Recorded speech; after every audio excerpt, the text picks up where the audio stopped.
Hi, this is Dr. Thea Hagen. I want to take a minute to welcome you to WFB8630 Non-Thesis Project.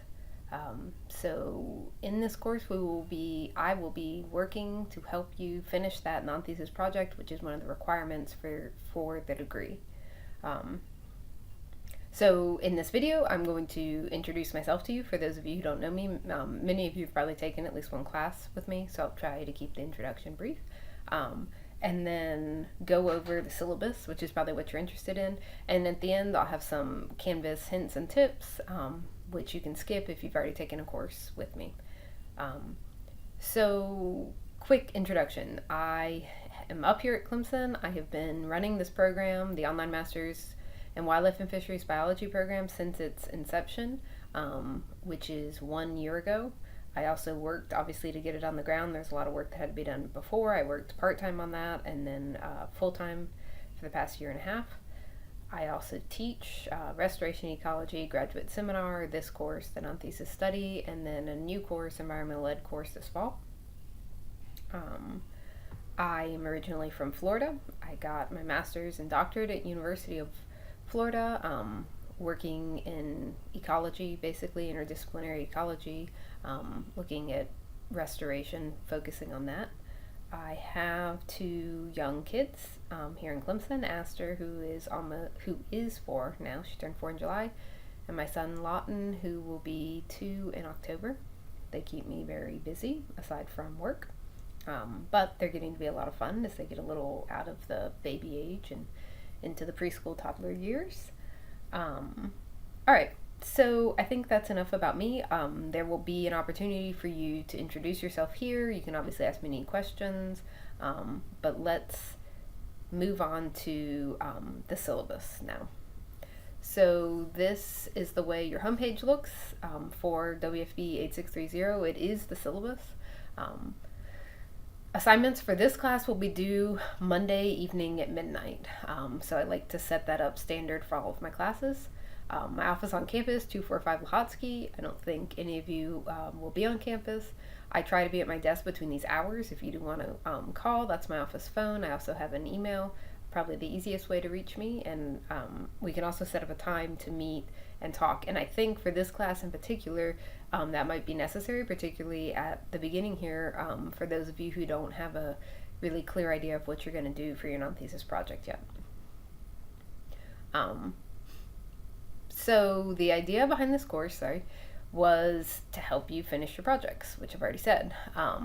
So the guidelines in terms of what this project is supposed to be, according to the graduate school, is that it must be substantial in nature and result in an extended report addressing a major problem or issue relevant to the field of wildlife management, fisheries management, natural resources, or environmental studies. Through this course and through working on this project, I hope that you will improve your ability to communicate science, that you will be able to identify a problem or issue in wildlife and fisheries biology and research it, and mostly that you will be able to create a deliverable that addresses that problem or issue and helps to fix it. I have a text that I'm going to be using. It applies mostly to people who are writing a scientific paper, although there's some great tips about writing and scientific writing in general. It's The Scientist's Guide to Writing, How to Write More Easily and Effectively Throughout Your Scientific Career by Stephen B. Hurd. I'm not going to require you buy it. If you are working on a paper, if your goal through this class and with your project is to write a scientific paper, it might be worth it to buy it. I've looked it up and it's $12 on Amazon. So, and that was for a paperback. The hardback's a little more expensive, but I think you can get a digital copy for even cheaper than that. If you aren't working on a paper, there's still a lot of relevant information in terms of writing motivation, how you write science to clearly communicate, that kind of thing. So anyways, I will be recommending readings for certain things that you have due, but won't be requiring them.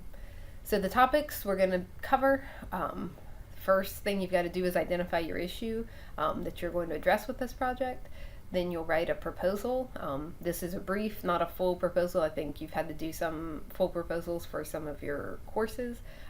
This is a small part of the class. I have it due, depending on how many credits you've signed up for, the due date varies a little, but it's going to be a less than 5-page proposal, mostly just letting me know what it is you want to do and helping you to think through some of the things that you are going to have to figure out to get the project due. Think about the timeline, think about who you're going to work with, and think about, really spend some time thinking about exactly what you're going to address and how. Then you'll submit an outline, which will help guide us as we finish the write-up of the project. Do some literature review and background as the basis for whatever your project is going to do. You're going to have to, whatever your project is going to be, you're going to have to do some research. Then sort of the last part of the semester, or if you're only taking it for 1 credit, the next time you sign up to get your minimum of 3 hours, you will start working through the sections of your project. So if it's a scientific paper, we'll work through intro, methods, results, discussion, etc. If you're doing a management plan, if you're doing an environmental education activity, if you're looking at a law and policy thing, those sections will vary, but we'll still break it down into manageable pieces so that you can, at the end, have a final product that's acceptable. And then the other thing we're going to spend a lot of time on in this class is revision. So this is an online class, so attendance, in person is not required, but you need to read and watch all the materials that I provide in relation to an assignment. So I try to provide as much. This is the first time that I am teaching this class in an online format. So in general, students have the opportunity to ask me questions. I'm providing all the instructions and guidance that I can think of to help you figure out what it is I'm looking for on these assignments, but I'm also open to questions and clarification. So feel free to reach out to me if you aren't sure what you're supposed to be doing for any specific assignment that I have. The other thing that I'm going to do, I feel like that I have to do, is have you guys do a weekly effort log. And this is really how you're going to get your attendance points for this class. So you will keep track of how much you work per week. And the amount that you are working on this course per week is tied to how many credits you signed up for. So if you registered for 1 credit, you are expected to work 4 hours per week on this class, and you will have an effort log to fill out that reflects that, and I'll show you, I've created that and I'll show you that. So you'll submit one of those every week. If you sign up for 2 credit hours, you're expected to work 8 hours a week. If you sign up for 3 credit hours, you're expected to log 12 hours a week. So the idea is that if you do your cumulative project, if you sign up for the minimum 3 credits that you need to, you will have spent at least 120 hours on that project by the end. And 120 hours of effort should result in a pretty substantial project, and it's an easy way for us to document the amount of effort you put into it. So as I said, assignments and assignment due dates are going to vary by how many credits you signed up for, but I have it all in Canvas. If you can't see it at the moment you watch this, I will have all the due dates posted for the whole semester. I have the assignments there.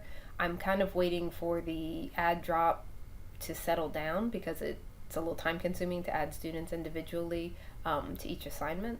And I have people shifting around how many credits they're going to take still. So I'm doing this recording a week before class starts. But anyways, it'll be there very soon. So assignments are due Monday night at midnight. You will get 1 letter grade per day taken off for late assignments. So you don't get it until Tuesday, not the end of the world, but you get a letter grade off. So let's look at the way I'm going to calculate your grade in this class. So if you take the class for the full 3 credits, your grade will be calculated out of a full 1,000 points. Many of you have only signed up for 1 credit, and I think I have 2 people who have signed up for 2 credits.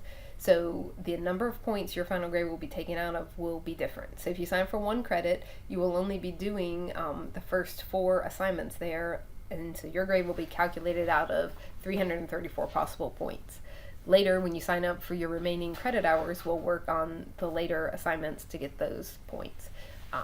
Students who register for 2 credit hours will get started on the final product but not finish it. Their grade will be calculated out of 634 points. And then students who are registered for 3 credits will obviously make it all the way to the final project points. Where your effort log comes in, however many final points you have, will be multiplied by the number of hours you've logged, which will be divided by the hours you were expected to spend on the course. So at the end of the semester, if you sign up for 1 credit, you should have spent 60 hours on the course.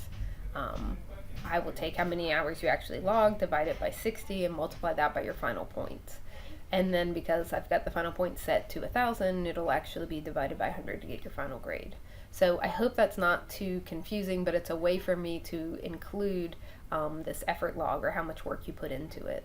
So, it might be possible for you to do very well on the points, but if you aren't logging many hours, that might penalize you in the end.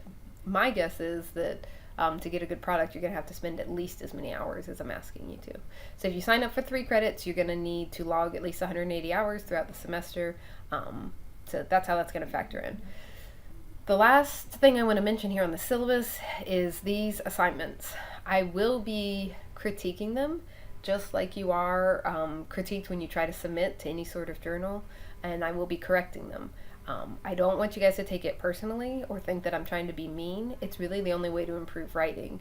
And in general, we're going to add a writing class to this degree plan, but at this point, that's what we have to do. It's the only way to get better at writing. But you will be allowed to resubmit assignments. So once I get the revisions to you, you'll have a week to submit the assignment to me again to earn those points back. So I'm not trying to be unreasonable or take points away if you didn't understand the assignment, but I am going to critique fairly critically what you are doing here and your writing, and try to get it up to an acceptable level for you to finish this program and have an acceptable project at the end.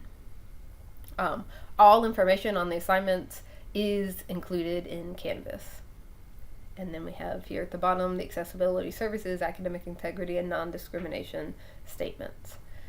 So under assignments, most of the assignments are blocked out right now, but I do have your first assignment, which is the proposal guidelines here with information on what I'm looking for that proposal, the sections I want, and the length that I'm expecting for those sections. And then I have put up the first few, and I'll continue all the way up to 15 here shortly, the first few weekly hour logs. So here is the document that you will be submitting to me every Monday night by midnight, reflecting the number of hours you've worked, and of course that varies based on the number of credit hours you've signed up for. I think the only discussion I don't have one yet, but I'm gonna create a discussion for you guys to introduce yourselves, but I think that's it. Other than that, you feel free to email me with questions that you have. If you don't have a project idea sort of nailed down yet, we need to set up a time and talk about it, or email through this, because you're pretty much hitting the ground running here with the proposal due within the first week or so of the class.